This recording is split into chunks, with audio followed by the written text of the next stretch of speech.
ಇದ್ರ ಜೊತೆಗೆ ಈಗ ಭವಾನಿ ರೇವಣ್ಣ ಅವರ ಕೇಸ್ ಬಗ್ಗೆ ಕೂಡ ಅಪ್ಡೇಟ್ಸ್ ಬರ್ತಾ ಇದೆ. ಭವಾನಿ ರೇವಣ್ಣಗೆ SIT ಇಂದ ಮತ್ತೊಂದು ನೋಟಿಸ್ ಅನ್ನು ಜಾರಿ ಮಾಡಲಾಗಿದೆ. ಭವಾನಿ ನಿವಾಸದಲ್ಲೇ ವಿಚಾರಣೆ ಮಾಡೋದಾಗಿ ಈಗ ನೋಟಿಸ್ ಅನ್ನು ಕೊಡಲಾಗಿದೆ. SIT ಅಧಿಕಾರಿಗಳು ಈಗ ಭವಾನಿ ರೇವಣ್ಣಗೆ ಮತ್ತೊಂದು ನೋಟಿಸ್ ಅನ್ನು ಕೊಟ್ಟಿದ್ದಾರೆ. ನಿಮ್ಮ ನಿವಾಸದಲ್ಲಿ ವಿಚಾರಣೆ ಮಾಡ್ತೀವಿ, ಮನೆಯಲ್ಲೇ ಬಂದು ವಿಚಾರಣೆಗೆ ಹಾಜರಾಗೋದಾಗಿ ಭವಾನಿಗೆ ಈಗ ಪತ್ರವನ್ನು ಬರೆಯಲಾಗಿದೆ. ಭವಾನಿ ಪತ್ರ ಹಿನ್ನೆಲೆಯಲ್ಲಿ SIT ಇಂದ ವಿಚಾರಣೆಗೆ ನೋಟಿಸನ್ನು ನೀಡಲಾಗಿದೆ. ಇನ್ಫ್ಯಾಕ್ಟ್ ಹೊಳೆನರಸೀಪುರದಲ್ಲಿರುವಂಥ ಭವಾನಿ ರೇವಣ್ಣ ಅವರ ನಿವಾಸ ಚನ್ನಾಂಬಿಕಾ ಥಿಯೇಟರ್ ಏನಿದೆ ಅದರ ಪಕ್ಕದಲ್ಲೇ ಬಳಿನೇ ಇರುವಂಥ ಒಂದು ನಿವಾಸ, ಅಲ್ಲಿ ವಿಚಾರಣೆಗೆ ಸಂಬಂಧಪಟ್ಟಂತೆ ಈಗ ನೋಟಿಸನ್ನು ನೀಡಲಾಗ್ತಾ ಇದೆ. ನಾಳೆ ಬೆಳಗ್ಗೆ 10ರಿಂದ ಸಂಜೆ 5 ಗಂಟೆ ನಡುವೆ ವಿಚಾರಣೆ ಮಾಡಲಾಗುತ್ತೆ ಅನ್ನುವಂಥ ಈಗ ಸೂಚನೆ ಸಿಗ್ತಾ ಇದೆ. ಭವಾನಿ ನಿವಾಸಕ್ಕೆ ಬರೋದಾಗಿ SIT ಅಧಿಕಾರಿಗಳು ನೋಟಿಸನ್ನು ಕೊಟ್ಟಿದ್ದಾರೆ. ಒಟ್ಟಿನಲ್ಲಿ ಈ ಒಂದು ಪ್ರಕರಣಕ್ಕೆ ಸಂಬಂಧಪಟ್ಟಂತೆ ಹೊಸ ಡೆವಲಪ್ಮೆಂಟ್ಗಳಾಗ್ತಾ ಇದೆ. ಒಂದು ಕಡೆಗೆ ಪ್ರಜ್ವಲ್ನ ಈ ಕೇಸನ್ನು ಗಮನದಲ್ಲಿಟ್ಟು ನೋಡೋದಾದರೆ, ಒಂದು ಕಡೆಗೆ ಅತ್ಯಾಚಾರದ ಪ್ರಕರಣ ಪ್ರಜ್ವಲ್ ಅವರನ್ನು ಬಂಧಿಸಲಾಗಿದೆ. ಮತ್ತೊಂದು ಕಡೆಗೆ ಇವತ್ತೇ ಈಗಾಗಲೇ SIT ರೇವಣ್ಣ ಅವರ ಜಾಮೀನು ಅರ್ಜಿಯನ್ನು ರದ್ದು ಕೋರಿ ಹೈಕೋರ್ಟ್ನಲ್ಲಿ ಅರ್ಜಿ ಸಲ್ಲಿಸ್ತಾ ಇದೆ. ಅದರ ವಿಚಾರಣೆ ಕೂಡ ಆರಂಭವಾಗಿದೆ. ಇನ್ನೊಂದು ಕಡೆ ಈಗ SIT ಅಧಿಕಾರಿಗಳೇನಾದರೆ SIT ಅಧಿಕಾರಿಗಳು ಭವಾನಿಗೆ ನೇರವಾಗಿ ಇನ್ಫ್ಯಾಕ್ಟ್ ಭವಾನಿ ಅವರಿಗೆ ಈಗಾಗಲೇ ನೋಟಿಸನ್ನು ಕೊಟ್ಟು ನಿಮ್ಮ ನಿವಾಸಕ್ಕೆ ಬಂದು ನಾವು ತನಿಖೆಯನ್ನು ಮಾಡ್ತೀವಿ, ನಾಳೆ ಬೆಳಗ್ಗೆ 10 ಗಂಟೆಯಿಂದ 5 ಗಂಟೆ ತನಕ ನಿಮ್ಮ ಮನೆಯಲ್ಲೇ ವಿಚಾರಣೆ ಮಾಡ್ತೀವಿ ಅಂತ ಅವರಿಗೆ ನೋಟಿಸನ್ನು ಕೂಡ ಕೊಟ್ಟಿದ್ದಾರೆ. ಈಗ ಹೊಳೆನರಸೀಪುರದಲ್ಲಿರುವಂಥ ಭವಾನಿ ಅವರ ನಿವಾಸ ಏನಿದೆ, ಭವಾನಿ ಅವರ ನಿವಾಸದಲ್ಲೇ ನಾವು ಬರ್ತೀವಿ, ಅಲ್ಲೇ ವಿಚಾರಣೆ ಮಾಡ್ತೀವಿ, ನೀವು ಹಾಜರಾಗಿ ಅಂತ ಈಗ ಸೂಚನೆಯನ್ನು ಕೊಟ್ಟಿದೆ. SITಗೆ ನೋಟಿಸ್ಗೆ ಯಾವ ರೀತಿ ಪ್ರತಿಕ್ರಿಯಿಸ್ತಾರೆ, ಏನೆಲ್ಲ ಮಾಡ್ತಾರೆ, ಸಹಜವಾದಂಥ ಕುತೂಹಲ. ಅಫ್ಕೋರ್ಸ್ ಅವರ ಲೀಗಲ್ ಟೀಮನ್ನು ಕಾಂಟ್ಯಾಕ್ಟ್ ಮಾಡಿರ್ತಾರೆ, ಅದಕ್ಕೇನಾಗಬೇಕು ಅದೆಲ್ಲವನ್ನೂ ಕೂಡ ಸಹಜವಾಗಿ ಅವರು ಕಾನೂನಾತ್ಮಕವಾದಂಥ ಕ್ರಮಗಳನ್ನು ಕೈಗೊಳ್ಳುವಂಥ ಎಲ್ಲ ಹಕ್ಕು ಕೂಡ ಭವಾನಿ ರೇವಣ್ಣ ಅವರಿಗಿದೆ. ರೈಟ್, ಈ ಬಗ್ಗೆ ಇನ್ನಷ್ಟು ಹೆಚ್ಚಿನ ಮಾಹಿತಿಯನ್ನು ಪಡೆಯೋಣ. ನಮ್ಮ ಪ್ರತಿನಿಧಿ ಕಿರಣ್ ನನ್ನ ಕಡೆಗೆ ಜಾಯ್ನ್ ಆಗ್ತಾ ಇದ್ದಾರೆ. ಅಫ್ಕೋರ್ಸ್ ಕಿರಣ್ ಈ ಬಗ್ಗೆ ಸಾಕಷ್ಟು ಮಾಹಿತಿಗಳನ್ನು ಕೂಡ ಕೊಡ್ತಾರೆ. ಯಾಕಂದರೆ ಭವಾನಿ ರೇವಣ್ಣ ಅವರ ನಿವಾಸಕ್ಕೆ ತೆರಳಿ ಯಾವ ರೀತಿ ವಿಚಾರಣೆ ಮಾಡಲಾಗುತ್ತೆ. ಕಿರಣ್ ನಿಮ್ಮನ್ನು ಸಂಪರ್ಕ ಮಾಡ್ತೀನಿ. ಅದಕ್ಕೂ ಮೊದಲು ಬ್ರೇಕಿಂಗ್ ಬರ್ತಾ ಇದೆ. ಭವಾನಿ ರೇವಣ್ಣ ಹಿಂದೆ ಬಿದ್ದಿರುವಂಥ SIT ಅಧಿಕಾರಿಗಳ ತಂಡ ಭವಾನಿ ಅವರಿಗಾಗಿ ನಿನ್ನೆಯಿಂದಲೇ ಹುಡುಕಾಟ ನಡೆಸ್ತಾ ಇರುವಂಥ SITಯ ಟೀಮ್ ಇಂದು ನಿರೀಕ್ಷಣಾ ಜಾಮೀನು ವಜಾಗೊಂಡ್ರೆ ಅವರಿಗೆ ಖಂಡಿತವಾಗ್ಲೂ ಸಂಕಷ್ಟ ಎದುರಾಗುತ್ತೆ. ಯಾಕಂದರೆ ಒಂದು ವೇಳೆ ಆಂಟಿಸಿಪೇಟರಿ ಬೇಲ್ ಕ್ಯಾನ್ಸಲ್ ಆದಾಗ ಬಂಧನ ಮಾಡಬೇಕಾಗತ್ತೆ. ಒಂದು ವೇಳೆ ನಿರೀಕ್ಷಣಾ ಜಾಮೀನು ಸಿಕ್ಕರೆ ನಾಳೆ ವಿಚಾರಣೆ ಅವರು ಹಾಜರಾಗ್ತಾರೆ ಅನ್ನುವಂಥ ಮಾಹಿತಿ ಲಭ್ಯವಾಗ್ತಾ ಇದೆ. ಅಧಿಕಾರಿಗಳ ಮುಂದೆ ಹಾಜರಾಗಲಿರುವ ಭವಾನಿ ರೇವಣ್ಣ ಈಗಾಗಲೇ ನೋಟಿಸನ್ನು ಕೊಡಲಾಗಿದೆ. ನಿಮ್ಮ ನಿವಾಸಕ್ಕೆ ಬಂದು ನಾವು ತನಿಖೆಯನ್ನು ಮಾಡ್ತೀವಿ ಅನ್ನುವಂಥ ಮಾತನ್ನು ನೇರವಾಗಿ ಪೊಲೀಸರು ಹೇಳ್ತಾ ಇದ್ದಾರೆ. SIT ಅಧಿಕಾರಿಗಳು ಈಗಾಗಲೇ ನೋಟಿಸ್ ಕೊಟ್ಟಿದ್ದಾರೆ. ಈ ಬಗ್ಗೆ ಇನ್ನಷ್ಟು ಹೆಚ್ಚಿನ ಮಾಹಿತಿಯನ್ನು ಪಡೆಯೋಣ. ನಮ್ಮ ಪ್ರತಿನಿಧಿ ಕಿರಣ್ ನೇರ ಸಂಪರ್ಕದಲ್ಲಿ ಜಾಯ್ನ್ ಆಗ್ತೀವಿ. ಕಿರಣ್, ಒಂದು ಕಡೆಗೆ ಭವಾನಿ ರೇವಣ್ಣ ಅವರ ಕೇಸ್ಗೆ ಪರ್ಟಿಕ್ಯುಲರ್ ಆಗಿ ಹೇಳೋದಾದರೆ ಅಫ್ಕೋರ್ಸ್ ಅವರ ನಿವಾಸಕ್ಕೆ ಬಂದು ನಾವು ತನಿಖೆ ಮಾಡ್ತೀವಿ ಅಂತ ನೇರವಾಗಿ ನೋಟಿಸ್ ಕೊಡೋದಕ್ಕೆ ಏನು ಕಾರಣ? ಒಂದು, ಇದರ ಜೊತೆಗೆ ಒಂದು ವೇಳೆ ಇವತ್ತೇನಾದ್ರು ಆಂಟಿಸಿಪೇಟರಿ ಬೇಲ್ ಏನಾದ್ರು ಕ್ಯಾನ್ಸಲ್ ಆದರೆ ಆವಾಗ ಭವಾನಿಯವ್ರಿಗೂ ಕೂಡ ಕಷ್ಟ ಎದುರಾಗುತ್ತೆ. ಆಗ ವಿಚಾರಣೆ ಮನೆಯಲ್ಲಿ ಅಲ್ಲೇ ನಡೆಸುವಂಥ ಸಾಧ್ಯತೆ ಇರುತ್ತಾ, ಅಥವಾ ಅವರನ್ನು ಬಂಧಿಸಿ ಮತ್ತೆ ಬೇರೆಡೆಗೆ ವಿಚಾರಣೆ ಆಗತ್ತಾ? ಈ ಪ್ರೋಸೆಸ್ಗಳು ತುಂಬ ಹೊಸ ತಿರುವನ್ನು ಪಡೆದುಕೊಳ್ತಾ ಇದೆ ಕಿರಣ್. ಖಂಡಿತ ಪ್ರಮೋದ್, ಈಗಾಗಲೇ ಇದು ಒಂಥರ ಚದುರಂಗಾಟ ಆಟ ಥರ ಆಗೋಗಿದೆ.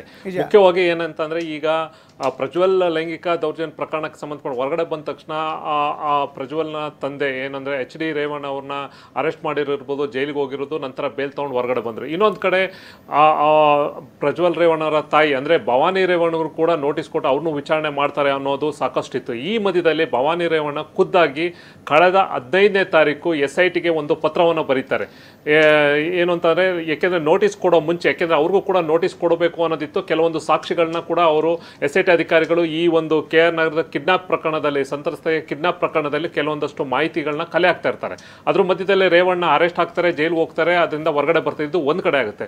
ಖುದ್ದಾಗಿ ಭವಾನಿ ರೇವಣ್ಣನೇ SIT ಅಧಿಕಾರಿಗಳಿಗೆ ಪತ್ರವನ್ನು ಬರೆದು, ನಾನು ನಿಮಗೆ ಸಹಕಾರ ಕೊಡೋಕ್ಕೆ ಸಿದ್ಧ ಇದ್ದೀವಿ, ನೀವು ಏನಾರು ಈ ಪ್ರಕರಣಕ್ಕೆ ಸಂಬಂಧಪಟ್ಟಂತೆ ನನ್ನ ಹತ್ರ ಏನಾರ ನನ್ನಿಂದ ಏನಾರ ಮಾಹಿತಿ ಬೇಕಂದರೆ ನಾನೇ ಖುದ್ದಾಗಿ ಬಂದು ಹಾಜರಾಗ್ತೀನಿ ಅನ್ನೋದು ನೇರವಾಗಿ ಅವರು ಕಳೆದ 15ನೇ ತಾರೀಕು SIT ಅಧಿಕಾರಿಗಳಿಗೆ ಪತ್ರ ಬರೀತಾರೆ. ಅದು ನಂತರ ಕೆಲವೊಂದಷ್ಟು ಸಾಕ್ಷಿಗಳನ್ನ ಬಹುಶಃ ಈ ಪ್ರಕರಣದಲ್ಲಿ ಭವಾನಿ ರೇವಣ್ಣ ಅವರ ಇನ್ವಾಲ್ವ್ಮೆಂಟ್ ಇದೆ ಅನ್ನೋ ಕಾರಣಕ್ಕೋಸ್ಕರ ಹುಡುಕಾಟವನ್ನು ಮಾಡ್ತಾರೆ. ಆದರೆ ಅಂಥ ಮಹತ್ವದ ಸಾಕ್ಷಿಗಳು SIT ಅಧಿಕಾರಿಗಳಿಗೆ ಸಿಕ್ಕಿರೋದಿಲ್ಲ. ಅಂತಿಮವಾಗಿ ಅಜಿತ್ ಅಂತ ಏನು ಭವಾನಿ ರೇವಣ್ಣನ ಡ್ರೈವರು ಇದ್ದಕ್ಕಿದ್ದಂಗೆ ನಾಪತ್ತೆ ಆಗ್ತಾನೆ, ಅವನಿಗೂ ಕೂಡ ನೋಟಿಸ್ ಕೊಡ್ತಾರೆ. ಯಾಕೆಂದರೆ ಆ ಲೇಡಿಯ ವಿಡಿಯೋ ರೆಕಾರ್ಡ್ ಮಾಡ್ಕೊಂಡಿರುವಂಥದ್ದು ಆತನೇ ಅನ್ನೋದು ಎಲ್ಲೋ ಒಂದು ಕಡೆ SIT ಅಧಿಕಾರಿಗಳು ಒಂದಷ್ಟು ಇನ್ಫಾರ್ಮೇಷನ್ ಇದೆ. ಆತನ ವಿಚಾರಣೆ ಮಾಡಿದರೆ ಬಹುಶಃ ಭವಾನಿ ರೇವಣ್ಣ ಅವರ ಕಾರ್ ಡ್ರೈವರು ಈ ಒಂದು ರೆಕಾರ್ಡ್ ಮಾಡ್ಕೊಂಡಿದ್ರೆ ಎಲ್ಲೋ ಒಂದು ಕಡೆ ಈ ಪ್ರಕರಣವನ್ನು ಮುಚ್ಚಾಕಲ್ಲ, ಕ್ರಿಮಿನಲ್ ಅಂದರೆ 120B ಕ್ರಿಮಿನಲ್ ಕಾನ್ಸ್ಪರೆನ್ಸಿ ಅಡಿಯಲ್ಲಿ ಇವ್ರನ್ನ ಒಂದು ವಿಚಾರಣೆಗೆ ಒಳಪಡಿಸೋದು ಅಥವಾ ಅರೆಸ್ಟ್ ಮಾಡ್ಬೋದು ಅನ್ನೋ ಲೆಕ್ಕಕ್ಕೆ ಅವ್ರು ಬಂದಾಗ ಈ ವಿಚಾರ ತಿಳಿದು ಭವಾನಿ ರೇವಣ್ಣ ಇದ್ದಕ್ಕಿದ್ದಂಗೆ ಬಂದು ಕೋರ್ಟ್ಗೆ ಬಂದು ಆಂಟಿಸಿಪೇಟರಿ ಬೇಲ್ನ ಮೂವ್ ಮಾಡ್ತಾರೆ. ಈಗ ಅದು ಮೊನ್ನೆ ಅಷ್ಟೇ ಅದ್ರ ಬಗ್ಗೆ ಸಂಬಂಧಪಟ್ಟಂತೆ ವಿಚಾರಣೆ ಆಯಿತು. ಇದ್ರ ಮಧ್ಯದಲ್ಲಿ ಇನ್ನು ಇವತ್ತು ಬೇಲ್ ಸಿಗುತ್ತೋ ಅಥವಾ ಅದನ್ನು ರಿಜೆಕ್ಟ್ ಆಗುತ್ತಾ ಒಂದ್ ಕಡೆ ಆದ್ರೆ ಇದ್ರ ಮೊನ್ನೆಯಿಂದನೇ ಕೂಡ SIT ಅಧಿಕಾರಿಗಳು ಭವಾನಿ ರೇವಣ್ಣ ಅವ್ರನ್ನ ಹುಡುಕಾಟ ಮಾಡಿ ಅವ್ರನ್ನ ಇದ್ರೆ ಇಮಿಡಿಯೇಟ್ ಆಗಿ ಅರೆಸ್ಟ್ ಮಾಡಬೇಕು ಅನ್ನೋ ರೀತಿಯಲ್ಲಿ ಅವ್ರಿರೋ ಲೊಕೇಶನ್ ಅಲ್ಲೆಲ್ಲ ಹುಡುಕಾಟ ಮಾಡ್ತಾರೆ. ಅಂತಿಮವಾಗಿ ಬಹುಶಃ SIT ಅಧಿಕಾರಿಗೆ ಅದ್ರ ಬಗ್ಗೆ ಮಾಹಿತಿ ಇಲ್ಲ. ಇವತ್ತು ಏನಾರ ಇನ್ ಕೇಸ್ ಆಕೆಗೆ ಏನಾರ ಬೇಲ್ ಸಿಕ್ಕಿದ್ರೆ ನಾಳೆ ಖಂಡಿತವಾಗ್ಲೂ ಆಕೆ ಭವಾನಿ ರೇವಣ್ಣ ಅವರು ಮನೇಲಿ, ಯಾಕೆಂದ್ರೆ ಖುದ್ದಾಗಿ ಇಲ್ಲಿ ಕರ್ಸ್ಕೊತಾ ಇದ್ರು. CRPC 41A ಅಡಿಯಲ್ಲಿ ಅವ್ರನ್ನ ಒಂದು ನೋಟಿಸ್ ಅನ್ನು ಕೊಟ್ಟಿರೋದು. ಎಲ್ಲ ಏನ್ ಈ ಒಂದು ನೋಟಿಸ್ ಕೊಟ್ಟವ್ರನ್ನ ಅವರ ಕಚೇರಿ ಕರ್ತ ಆದ್ರೆ ಖುದ್ದಾಗಿ ಅಧಿಕಾರಿಗಳೇ ನಾವೇ ನಿಮ್ಮ ಮನೆಗೆ ಬರ್ತೀವಿ, ನೀವು ಆ ಮನೇಲಿ ಇರಿ, ನೀವು ಕೊಟ್ಟಿರುವಂತ ವಿಳಾಸದ ನಾವೇ ಬಂದು ನಿಮ್ಮನ್ನ ವಿಚಾರಣೆ ಮಾಡ್ತೀವಿ ಅಂತ ಈಗ ನೋಟಿಸ್ ಅನ್ನ ಕೊಟ್ಟಿದ್ದಾರೆ. ಒಂದು ಪ್ರಶ್ನೆ ಕಿರಣ್, ಇಲ್ಲಿ ಒಂದು ವೀಕ್ಷಕರ ಗಮನಕ್ಕೋಸ್ಕರ ಈ ಒಂದು ಪ್ರಶ್ನೆ ಕೇಳ್ತಾ ಇದ್ದೀನಿ. ಈಗಾಗಲೇ ಸಹಜವಾಗಿ ಈಗ ರಾಜಕೀಯವಾಗಿ ಟಾರ್ಗೆಟ್ ಮಾಡಲಾಗ್ತಾ ಇದೆ ಅನ್ನೋಂಥದ್ದು ಒಂದು ಭಾಗ. ಇದರ ಜೊತೆಗೆ ಈಗ ಈ ಒಂದು ಕೇಸ್ ಸಂಬಂಧಪಟ್ಟಂತೆ ಭವಾನಿ ರೇವಣ್ಣ ಅವರಿಗೆ ಏನು ಲಿಂಕ್ ಇದೆ ಅಂತ ಕೇಳ್ತಾರೆ. ಅಫ್ಕೋರ್ಸ್ ಅವ್ರು ಡ್ರೈವರ್ ತಪ್ಪು ಮಾಡಿದ್ರೆ ಅವರನ್ನು ಅರೆಸ್ಟ್ ಮಾಡಿ ಅಂತ. ಈಗ ಇರುವಂಥದ್ದು ಅವರು ಕೂಡ ಭಾಗಿಯಾಗಿದ್ದಾರೆ ಅನ್ನುವಂಥದ್ದು ಒಂದು ಪ್ರಶ್ನೆ. ಜೊತೆಗೆ ಈ ಕೇಸ್ಗೆ, ಅದರಲ್ಲೂ ಕೂಡ ಕಿಡ್ನಾಪ್ ಕೇಸ್ಗೆ ಭವಾನಿ ರೇವಣ್ಣ ಅವರ ಲಿಂಕ್ ಹೇಗಾಗ್ತಾ ಇದೆ, SIT ಯ ವಾದ ಏನು, SIT ಯಾವ ಕಾರಣಕ್ಕೋಸ್ಕರ ಭವಾನಿ ಅವರನ್ನು ವಿಚಾರಣೆ ಮಾಡೋದಕ್ಕೆ ಬಯಸುತ್ತೆ? SIT ಅಧಿಕಾರಿಗಳು ಕೋರ್ಟಲ್ಲಿ ರಿಮೈಂಡ್ ಅಪ್ಲಿಕೇಶನ್ ಅಂದರೆ ಇವರ ಬೇಲ್ ಅಪ್ಲಿಕೇಶನ್ ಬಂದಾಗ ಆಂಟಿಸಿಪೇಟರ್ ಬಲ್ಲಿ ಅಲ್ಲಿ ಕೊಟ್ಟಿರುವಂಥದ್ದು ಒಂದು ಅವರ ಪಬ್ಲಿಕ್ ಪ್ರಾಸಿಕ್ಯೂಟರ್ ಕೊಟ್ಟಿರುವಂಥದ್ದು ಏನು ಅಂತಂದರೆ ಮುಖ್ಯವಾಗಿ ಈ ಒಂದು ಫೋನ್ ಕಾನ್ವರ್ಸೇಷನ್ ಆಗುತ್ತೆ ಇಬ್ಬರು ನಡುವೆ. ಅಂದರೆ ಇಲ್ಲಿ ಈಗಾಗಲೇ ಅರೆಸ್ಟ್ ಆಗಿರುವಂಥ ವ್ಯಕ್ತಿಗಳು ಈ ಪ್ರಕರಣದಲ್ಲಿ ಫೋನ್ ಕಾನ್ವರ್ಸೇಷನಲ್ಲಿ ಭವಾನಿ ಅವರ ಹೆಸರು ಕೂಡ ಪಾಸಿಂಗಲ್ಲಿ ಪಾಸ್ ಆಗುತ್ತೆ. ಅವರ ಡೈರೆಕ್ಷನ್ಸ್ ಮೇಲೆ ಈ ಒಂದು ಕಿಡ್ನಾಪ್ ಅಂದರೆ ಆ ಲೇಡಿನ ಕರ್ಕೊಬಂದಕ್ಕೆ ಅನ್ನೋ ಒಂದು ಪಾಸಿಂಗಲ್ಲಿ ಹೋಗುತ್ತೆ. ಈ ಸಂಬಂಧಪಟ್ಟಂತೆ ಜೊತೆಗೆ ಇಲ್ಲಿ ಆಗಿರುವಂಥದ್ದು ಒಂದು ಕಡೆ ರೇವಣ್ಣ ಅವರ ಒಂದು ರೇವಣ್ಣ ಸಾಹೇಬ್ರು ಹೇಳಿದ್ರು ಅಂತ ಕರ್ಕೊಂಡು ಹೋದ್ರು ಅಂತ ಆ ಕೇಸ್ ಪ್ರಕರಣ ಬೇರೆ ಆಯಿತು, ಅದಕ್ಕೆ ಸಂಬಂಧಪಟ್ಟ ಅರೆಸ್ಟ್ ಆಯಿತು, ಜೈಲ್ ಆಯಿತು.